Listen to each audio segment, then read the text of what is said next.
just want to start out first, just gratitude and thanks to the community, to the student body, the students, faculty and staff, and administration for making this such an unbelievable venue. This is a massive home court advantage here at Haas Pavilion. I call it the Haas of pain, because with a crowd like that, it's such a hostile environment. And so I'm incredibly grateful for everyone for coming out and supporting Cal, for our administration for just making this an unbelievable place. Like Jalen Tyson said in his comments, the crowd definitely helped us get over the line tonight, and that's great to see. You guys just heard from Jalen Tyson and Jalen Cohn, two outstanding players and outstanding young men. And it's an honor to coach those two and the entire team. We have a lot of work to do. It's great from our side. We got the win. It was a very close game. USC did a lot of great things. They had some great schemes to try to stymie our stuff. Their defense in the second half was really tough to penetrate. It was really, really tough. Great players make great plays. Jalen Tyson went off. He went off. He's an explosive scorer. His defense has been great. Jalen Cohn and Jalen Celestine, they made some tough threes, some really tough ones. Keontae's 2 big free throws. I think it made the lead, put the lead from 1 to 3. That was a huge key of the game. And Fardas, just cleaning up the glass. Just absolutely cleaning up the glass. And so I was proud of our players. I was proud of our team.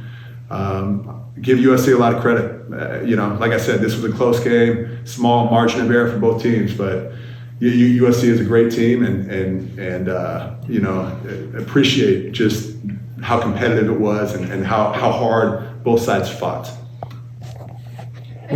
Congrats on the win. It seemed that pick and roll was really working well in the first half, but Fardas looked like he was struggling in the second. Yeah. Can you attribute that to their defense, or was that something on your end? No, everybody's going to have a game like that. They were swarming different ones of our players. They were swarming guys. They were sending multiple guys at our guys, and some shots were made, some shots were missed.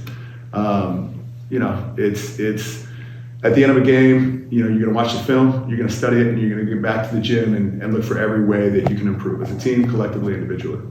Coach, you really tightened up your rotation tonight, losing minutes to Alany, Gus, Newell off the bench. Was that strategic coming in, or was that just a reaction to how the game flow was going? It was more reaction to the game flow. We have the guys off the bench have been great this year, and they went in and contributed. They did a really good job. There were a lot of timeouts, there were stoppages of play, and so just the flow of the game dictated that tonight. I would not say that that's going to be the pattern going forward because our bench is so good.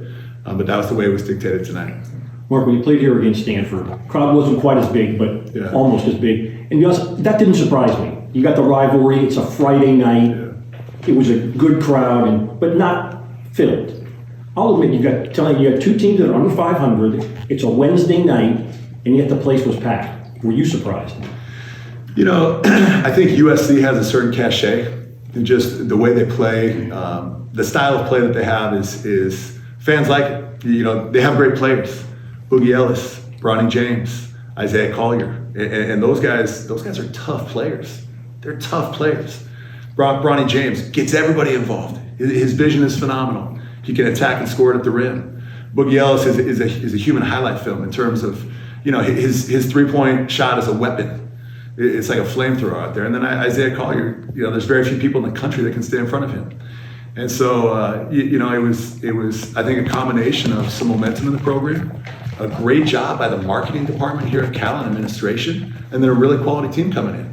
And the community is I just can't thank our community enough for coming out. Mark, UCLA struggled early, but they seem to be sort of finding a rhythm. They beat Stanford tonight. What do you expect from them on Saturday? No, UCLA is a different team. But that's obvious. Everybody knows Mick Cronin's. First of all, they have Mick Cronin as a coach. They have some really good players that are starting to find their rhythm and starting to buy in to the culture at UCLA. And so they've been playing at a high level. You like the momentum you guys are taking into that game? I love our momentum, but I can tell you it's going to be a dogfight. It's going to be an absolute dogfight. Our guys are going to get their rest tonight, and we're going to start hitting the prep tomorrow. You mentioned Boogie Ellis. Jalen Cohn on the ball, off the ball, was like running marathons, keeping up with them defensively. What did you see from him? Look, Jalen Cohn is a guy that never gets tired.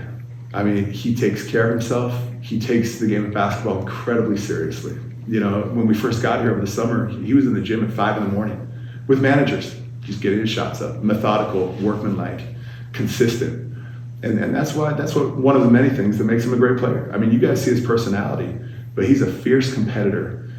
With his preparation, he's a fierce competitor on the court, and he's gotten himself into world-class physical shape. USC is a long athletic team, but you doubled them up in rebounds, 54-27. That's nuts. What do you attribute that to? I mean, first thought that comes to mind is Fardaws Aimaq.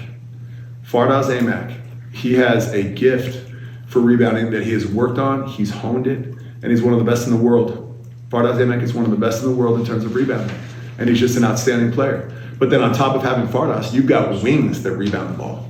Jalen Tyson in his own right is a great rebounder. Jalen Celestine, it seems like when we need a big rebound, he comes up with it. Keontae led his team in rebounding at UTEP one year at the wing position. And then, you know, we have guys off the bench that rebound. Mark, what's your relationship with LeBron James? And Jalen Tyson said this win meant even more to him because he got to play in front of LeBron. Yeah. Did the win mean any more to you because LeBron was here? Look, I was fortunate to be able to coach LeBron as an assistant coach in LA. And, you know, I remember that year, LeBron's kids came in. Bryce and Bronny came in. They were much younger.